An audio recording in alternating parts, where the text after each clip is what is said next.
আসসালামু আলাইকুম। এনটিভির দর্শকদের স্বাগত জানাচ্ছি আমি স্পেশাল করেসপন্ডেন্ট জাহিদুর রহমান। দর্শক, আজকে আমাদের অতিথি সাভারের দুইবারের সাবেক সংসদ সদস্য এবং বিএনপির কেন্দ্রীয় নির্বাহী কমিটির সহ পরিবার কল্যাণ বিষয়ক সম্পাদক এবং ঢাকা জেলা বিএনপির সাবেক সভাপতি ডাক্তার দেওয়ান মোহাম্মদ সালাউদ্দিন বাবু। মিস্টার বাবু, এনটিভির পক্ষ থেকে আপনাকে স্বাগতম। আপনি সাভারে ফিরে এসেছেন একটা বিশেষ পরিস্থিতির মধ্যে এখন আপনারা আছেন। এই মুহূর্তে সাভারের চিত্রটা কি দেখছেন, কেমন? সাভারে ফিরে আসছে মানে এই সাভার তো আমাদের কিন্তু বিশেষ পরিস্থিতিতে আমরা 15 বছর আমাদের ইচ্ছামতো আমাদের স্বাধীনতা নিয়ে সাভারে আসতে পারি না। এবারে প্রেক্ষাপটে একটু ভিন্ন। আপনারা জানেন যে 5 তারিখে দেশে এমন একটি পরিস্থিতি হলো যেটার জন্য আমরা 15 বছর কষ্ট করেছি, বিশেষ করে বিএনপি নেতাকর্মীরা জনগণকে সাথে নিয়ে, এবং আমরা যার জন্য এত কষ্ট, সহিষ্ণুতা, জেল জুলুম, অত্যাচার, নির্যাতন করলাম, সেই অবৈধ বিনা ভোটে যিনি প্রধানমন্ত্রী দাবি করতেন শেখ হাসিনা ইতিমধ্যে পালিয়ে গেছেন, এবং আমরা মনে করি নতুনভাবে আমরা যেন একটি মুক্ত বাতাসে বিচরণ করতে পারছি এবং বিচরণ করছি। কিন্তু যে কথাটা খুবই অন্তর্নিহিত একটি কথা, যে উনি যাওয়ার পরও বিভিন্ন জায়গায় অনেক বিচ্ছিন্ন ঘটনা করেছে, কিন্তু যে সাভারে আমি দুইবার সংসদ সদস্য ছিলাম সেখানেও লাশের পর লাশ।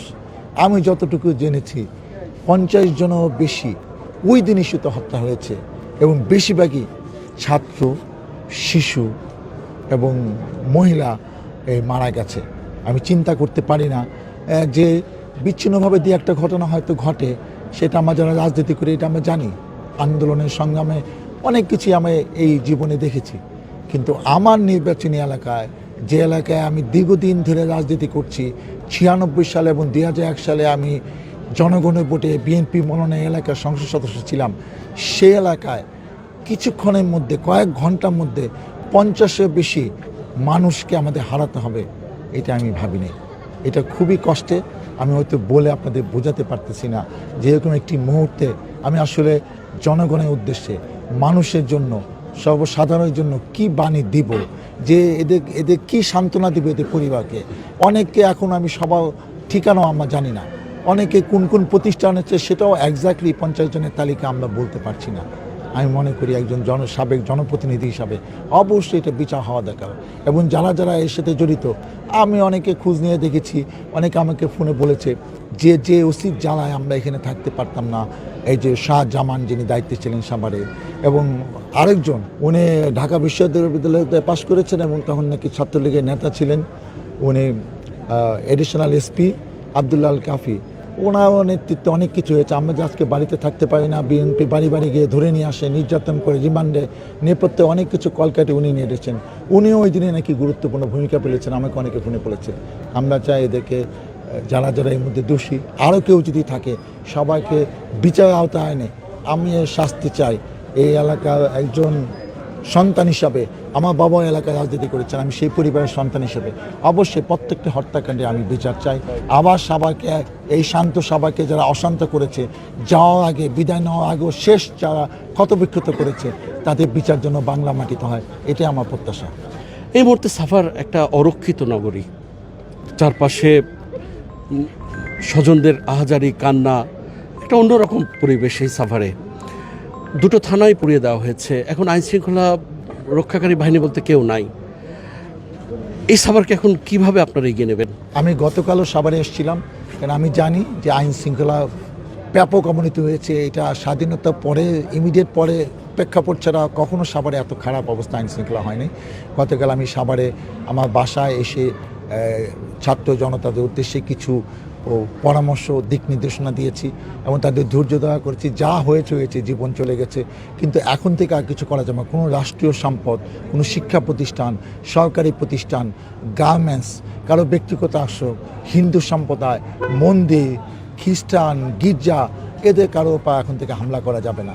আমি সকালে এখানে প্রোগ্রাম করে দুপুরে গিয়েছি আমি জিরাবতে, যেটা আমার প্রত্যেকবারই আমার পারিবারিক গোরস্থানে হাজার হাজার লোক সমাগম হয়েছে, তাদের উদ্দেশ্যে আমি একই কথা বলেছি। তারপর নয়াহাটে গিয়েছি বিএনপি উদ্যোগে, পাথেল ইউনিয়নের বিএনপি উদ্যোগে যারা শহীদ হয়েছে এই আন্দোলনের সময় তাদের জন্য একটি দোয়া ও মিলান মাহফিল ছিল, সেখানে বলেছি। আজকেও আমি শিমুলিয়ায় 4-5টা পয়েন্টে একই কথা বলেছি, আইন নিজে হাতে তুলে নেওয়া আর প্রয়োজন নাই। আমরা সবাইকে বিচারের আগে আনতে চাই। আমি জনগণ, আমার নেতাকর্মী সবার সহযোগিতা চেয়েছি।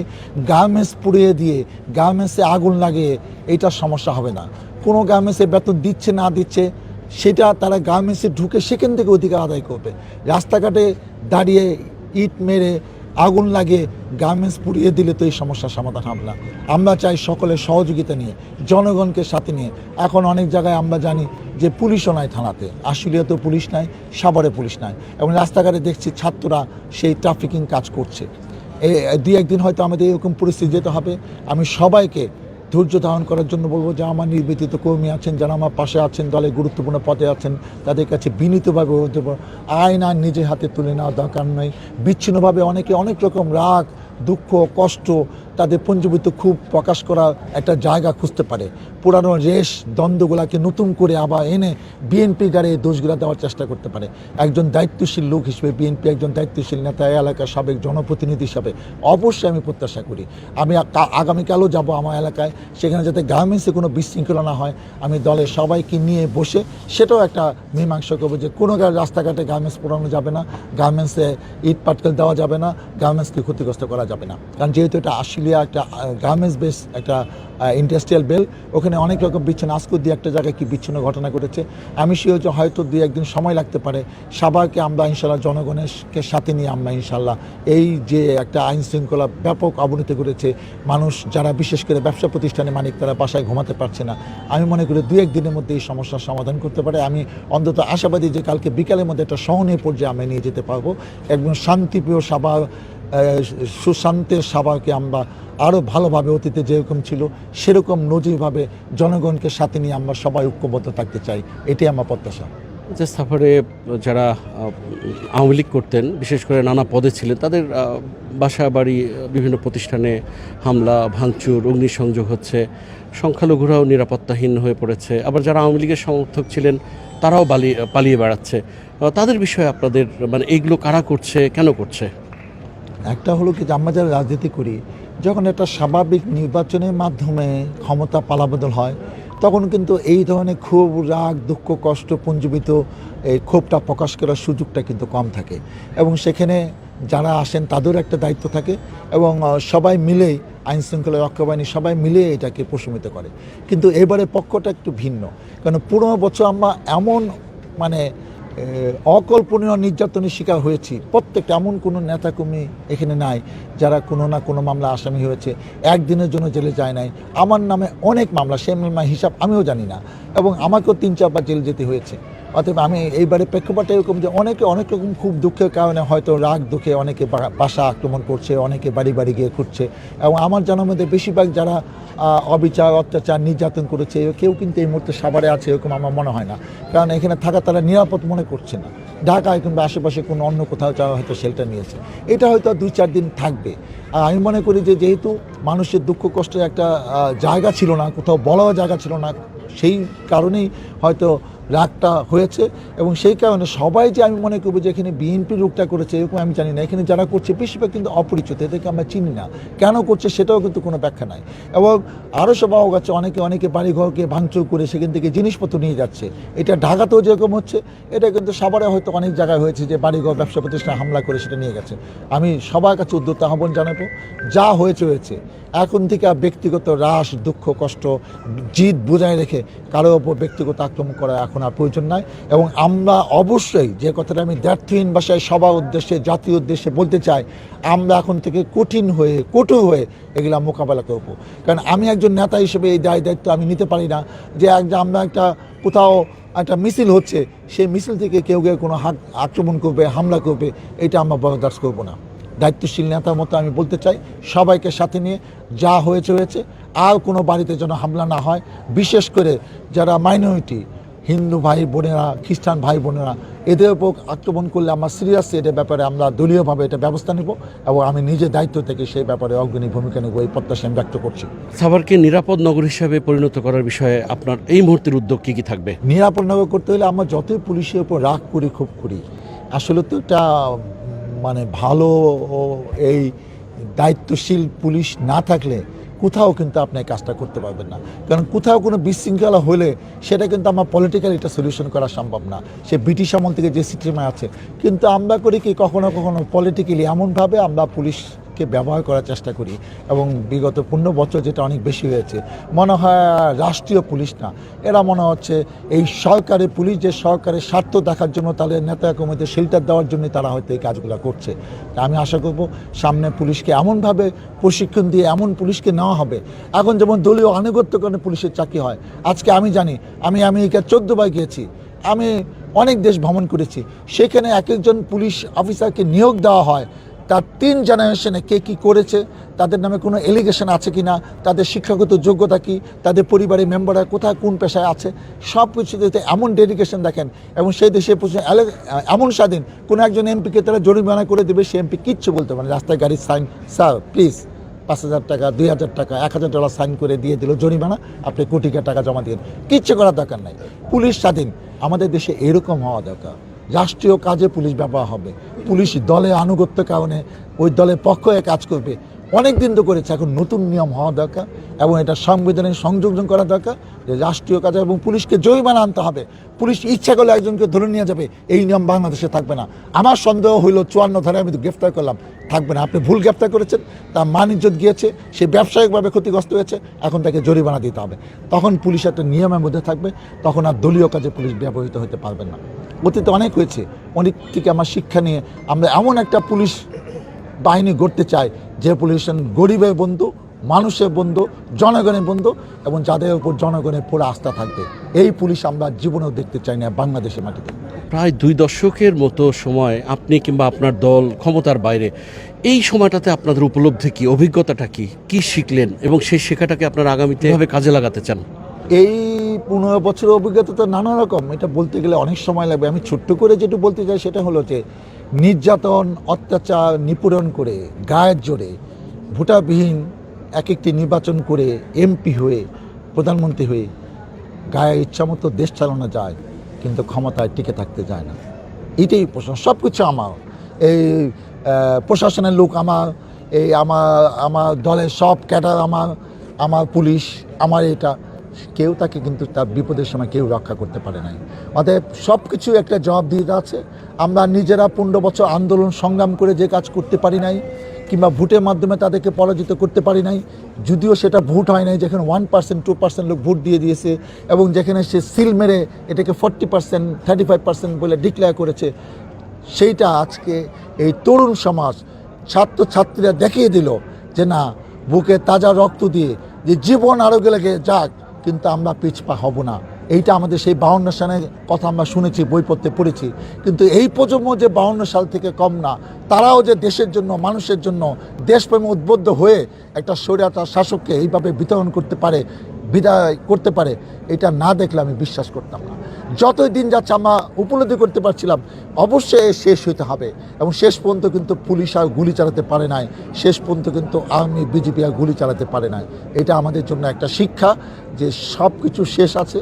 আপনি যদি জনগণের ম্যান্ডেট নিয়ে জনগণের কল্যাণে নিজেকে নিয়োজিত করতে না পারেন, জনগণকে সেবা ঠিকমতো দিতে না পারেন, অন্যায়, অত্যাচার, অবিচার যদি চরম পর্যায়ে যায়, এটা খেসারত আপনাকে একসময় দিতে হবে।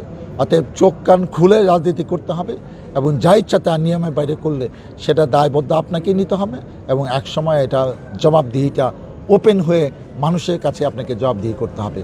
এই শিক্ষাটা আমার মনে হয় সবার জন্য দরকার ছিল অনেক দিন পরে, এবং সেই শিক্ষাটা নতুন করে এই বাংলাদেশের মানুষ দেখলো, উপলব্ধি করলো। আমার মনে হয় আমরা ইতিহাস থেকে অনেক শিক্ষা নেই না, কিন্তু ইতিহাসের সব ঘটনা আমরা জানি। আমার মনে হয় এই শিক্ষাটা আমাদের জীবনে আগামী দিনে রাজনীতিতে মাইল ফলক হিসেবে কাজ করবে বলে আমি বিশ্বাস করি। সাভারে ইয়ামিন সহ অসংখ্য শিক্ষার্থী শহীদ হয়েছে, অনেকে গুলিবিদ্ধ হয়েছে, অনেকে এখনও কাতরাচ্ছে হাসপাতালে। এই শহীদ পরিবারগুলো আর যে ছাত্ররা আন্দোলনে ছিল, তাদের জন্য আপনার কি বার্তা, তাদের বিষয়ে আপনার কি করণীয়?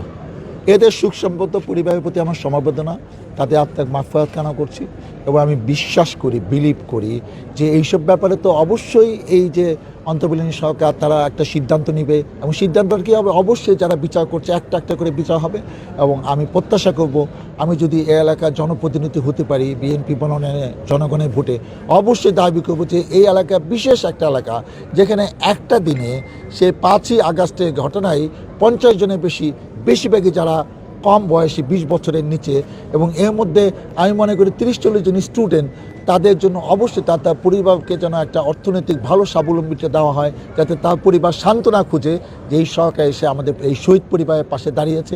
কারণ আমরা 71 সালে যারা জীবন দিয়েছে তাদের জন্য সরকার অনেক কিছু করেছে, আমরা জানি, অনেকে বাড়ি দিয়েছে, অনেকে ভাতা দিচ্ছে মাসে মাসে, আরও অনেক সুযোগ সুবিধা আছে। আমরা আমাদের সরকার কী দিতে পারবে আমি জানি না, কিন্তু এমন একটা সুযোগ সুবিধা তাদেরকে দেওয়া দরকার, তারা যেন সারা জীবন মনে রাখে যে তাদের জীবন আমরা ফেরত পাই নাই, কিন্তু তার বিনিময়ে যা পেয়েছি তা আমাদের পরিবারের জন্য কম নয়।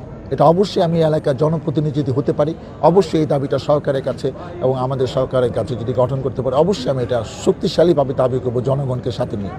এই মুহূর্তে সাভার যেমন পুলিশ শূন্য, জনপ্রতিনিধি শূন্য, পৌরসভায় মেয়র নেই, উপজেলার চেয়ারম্যান নেই, সংসদ সদস্য নেই, যেহেতু সংসদ বিলুপ্ত। এই সাভারকে এই মুহূর্তে একটা অভিভাবকত্ব কিভাবে দেওয়া যায়, এই বিষয়ে আপনাদের ভাবনাটা কি? দেখেন, আইনে তো এরকম কোনো ব্যাখ্যা নাই যে এরকম একটা সিচুয়েশনে এখানে গার্জেন হিসেবে কে। আমি মনে করি যে অন্তর্বর্তীকালীন সরকার একটা দায়িত্ব পেলে তারা হয়তো বিবেচনা করবে যে যে এলাকাগুলো ভ্যাকেন্ট হয়ে গেছে, যে কোনো জনপ্রতিনিধি নাই, যে সেখানে তারা কীরকম একটা বিধান করতে পারে কিনা, কাউকে প্রশাসক হিসেবে দায়িত্ব দিতে পারে কিনা, সেটা তারা চিন্তা করুক। যেহেতু এটা রাষ্ট্রীয় পর্যায়ে, এটা আমি সাভারের সমস্যা হিসাবে প্রথম হয়তো কোট করলাম, কিন্তু এই সমস্যাটা কিন্তু সারা বাংলাদেশের বিভিন্ন জেলায় বিভিন্ন উপজেলাতে আছে। অতএব আমার মনে হয় এটা একটা এই সরকারে, নতুন সরকার এটা সিদ্ধান্ত হওয়া দরকার, এবং এটা সবার সাথে আলাপ করে যদি একটা ভালো সিদ্ধান্ত নেয় যে কাদের নেতৃত্বে, কাদের উপস্থিতিতে, কাদেরকে সামনে নিয়ে এই আইন শৃঙ্খলা সহ বিভিন্ন লোকাল সমস্যাগুলো সমাধান করা যায়, তখন করলে অবশ্যই আমরা তাদেরকে সহযোগিতা করবো, আমরাও পাশে থাকবো। আমাকেও যদি দায়িত্ব দেয় যে কোনো একটা কিছু দিনের জন্য, সেটা তো আমি আমার দায়িত্ব থেকে সেই কাজ করার জন্য আমি মানসিকভাবে প্রস্তুত আছি। একটা সার্বজনীন সিদ্ধান্ত হওয়া দরকার, এটা আমার মুখ থেকে বলে আমি এটাকে তাদেরকে কোনো কিছু ফোর্স করতে চাই না যে আমি এটা চাচ্ছি। আর এরকম একটা ব্যাপার আমি আসলে চিন্তাও করি না যে আসলে কী করলে এটা ভালো হবে। আমরা আসলে নানা রকম ঘটনা শুনে এমন অবস্থা, আমি মানসিকভাবে একটু ভেঙে পড়েছি। অতএব আমি আসলে খুব সুনির্দিষ্টভাবে আপনাকে এই ব্যাপারে সুনির্দিষ্ট কোনো পরামর্শ দিতে পারছি না, কিন্তু আমি চাই অবশ্যই এটা সরকারের একটা চিন্তা আমার মধ্যে থাকা উচিত যে প্রত্যেকটা এলাকায় এটা কী করে। এখনও পুলিশ নাই, পুলিশ দু একদিনের মধ্যে না আসলে তো পরিস্থিতিতে উন্নতি করতে হলে অবশ্যই পুলিশে লাগবে, সেটা যেভাবেই হোক। অতএব এটাও একটা সরকারের একটা নির্দেশনার মধ্যে থাকা দরকার, এবং আমি চাই যে একটা শান্তি বাংলাদেশে আমরা সবাই বসবাস করতে চাই। সাভারের মেয়র আওয়ামী লীগের, উপজেলা চেয়ারম্যান আওয়ামী লীগের, তারা নিশ্চয়ই হয়তো পরিস্থিতির কারণে ভীতি সঞ্চারিত হয়ে হয়তো আসছেন না। তাদের বিষয়ে আপনাদের বার্তা কি? তারা কি এসে যোগদান করতে পারবে? না, এটা তো আসলে এটা রাষ্ট্রীয় ব্যাপার, আর এটা তাদের ব্যক্তিগত ব্যাপার। তাদের যদি মনোবল থাকে, তাদের যদি সাহস থাকে, তারা যদি মনে করে যে আমরা এমন কোনো অন্যায় করি নাই, আমরা গেলে জনগণের সাথে ছিলাম, জনগণ আমার পাশে আছে, তারা আসতে পারে। কিন্তু আমি তাদেরকে কিন্তু আহ্বান করতে পারি না যে আপনারা আসেন, আপনাদের আমি দায়িত্ব নেব, এই কথা আমার বলার সাহস নাই, কারণ এটা আমি করবো না। কারণ তাদের তত্ত্বাবধানে, তাদের নেতৃত্বে অনেক কিছু হয়েছে কম বেশি, এটা আমরা জানি। আমাদের তো ব্যাপারটা রাষ্ট্রীয় পর্যায়ে, তো আমাদেরকে ধরতে হবে, ওইটা করতে হবে। কিন্তু আমাদের নেতাকর্মীকে যখন ধরে যায়, অনেক রকম অভিযোগ করেছে। আজকে এই ছোট্ট পরিসরে এইসব ব্যক্তিগতভাবে আমি কথা বলতে চাই না, কিন্তু আসলে এই নির্বাচনটাই তো একটা প্রশ্নবিদ্ধ। আজকে চেয়ারম্যানের নির্বাচন বলেন, মেয়র নির্বাচন বলেন, উপজেলা নির্বাচন বলেন, এবং লাস্ট 7ই জানুয়ারি সংসদ নির্বাচন, কোনো নির্বাচন কি সুষ্ঠু হয়েছে? সেখানে কি আসলে কোনো জায়গায় জনগণ ভোট দিয়েছে? ওখানে তো বেশিরভাগ জায়গাতে বিএনপি কোনো প্রার্থীই ছিল না। তো এখন তারাই নিজেদের মতো করে ঘোষণা করা আর কি যে এখানে আমি হয়ে গেলাম। তাদের সেই যেহেতু জনগণের ম্যান্ডেটও তারা পায় নাই, জনগণের ম্যান্ডেট নিয়েও তারা সেই পদে অধিষ্ঠিত হয়েছিল না। তো এরকম একটা সময় জনগণের আসলে সেন্টিমেন্টটা তাদের প্রতি কীরকম হবে সেটা নিয়ে আমি মাথা ঘামাতে চাই না। আমি মনে করি যে তারা যদি মনে করে, তারা তাদের এসে সেই দায়িত্ব পালন করুন। আর আমি কিন্তু ওই দায়িত্ব নিতে পারবো বলা যে না আমাদের নেতাকর্মীরা কিছু বলবে না, কিছু করবে না, কারণ অনেকে ব্যক্তিগত রাগ থাকতে পারে। আর এরকম একটা সরকারে যখন এইভাবে পতন হয়, আমরা শ্রীলঙ্কায় দেখেছি, আরও অনেক দেশের খবর, নেপালে দেখেছি, অনেক দেশের খবর জানি, তখন কিন্তু অনেক রকম ম্যাসাকার হয়। বড় যখন একটা ঘূর্ণিঝড় ঝড় হয়, তখন আমাদের এই 90% মুসলমানের দেখে অনেক মসজিদও কিন্তু মন্দিরে ভেঙে যায়। ঝড় কিন্তু মসজিদ মন্দির ভাঙার জন্য আসে নাই, তো অনেক নিরহ লোককে প্রাণ হারায়। তা এখন যখন একটা বিশেষ কারণে একটা কিছু ঘটে, তখন অনেক ভালো কিছু কিন্তু ক্ষতি হয়ে যায়। সেগুলোকে আমাকে সবাই মিলে এগুলাকে আমাদের ঠিক করতে হবে। এবং এখন এমন একটা পরিস্থিতি জাতির কাছে, এটা কিন্তু উপর থেকে একটা সুন্দর সিদ্ধান্ত সবাই কিনে। এবং আমার কাছে ভালো গতবার সেই সেই বৈষম্যমূলক ছাত্র আন্দোলনের নেতারাও কিন্তু বঙ্গভবনে রাষ্ট্রপতি মহামান্য রাষ্ট্রপতির সাথে আলাপ আলোচনা করেও কিন্তু তারা অনেক কিছু সেখানে শেয়ার করেছেন। আমি মনে করি যে আগামী দিনে এই বাংলাদেশের জন্য রাজনীতিবিদদের জন্য অনেক নতুন নতুন চমক হয়তো আসবে, যেটা জাতির জন্য হয়তো কল্যাণ বয়ে আসবে। আমরা চাই সত্যিকার আছে জনগণের জন্য যেগুলা ভালো এরকম কিছু নিয়মকানুন সামনে যদি প্রবর্তন হয়, কিংবা বিএনপি সরকার যদি গঠন করতে পারে, বিএনপিও এমন কিছু করুক যেটা যেন এই মানুষের একটা পরিবর্তন দরকার। এই ট্র্যাডিশনাল রাজনীতি 5 বছরের জন্য আসা, আমি এই করব, আমি উন্নয়ন করব, শিক্ষা প্রতিষ্ঠানে এটা, এর বাইরেও এমপিদের একটা আলাদা ভূমিকা থাকা দরকার আইন শৃঙ্খলায়। সেই ব্যাপারটাও যাতে আমরা সবাই যার যা অবস্থান থেকে দায়িত্বশীল ভূমিকা পালন করি, এবং কিছু নিয়ম কানুনের মধ্যে আমরা দায়িত্বটা যেন জনগণের মধ্যে বন্টন করে দিতে পারি, সেরকম কিছু নিয়ম কানুনও প্রবর্তন করা দরকার জনস্বার্থে। এবং আমি মনে করি এই নতুন প্রজন্ম যেহেতু জেগে উঠেছে, হয়তো ভালো কিছু হবে, এতে কোনো সন্দেহ নেই। দর্শক, এতক্ষণ আমাদের সঙ্গে ছিলেন বিএনপির নেতা এবং 2 বারের সংসদ সদস্য ডক্টর দেওয়ান মোহাম্মদ সালাউদ্দিন বাবু। নিশ্চয়ই আগামীতে নতুন কোনো অতিথি নিয়ে হাজির হব আপনাদের সামনে। ততক্ষণ পর্যন্ত সবাই ভালো থাকবেন, সুস্থ থাকবেন, এনটিভির সঙ্গেই থাকবেন। আল্লাহ হাফেজ।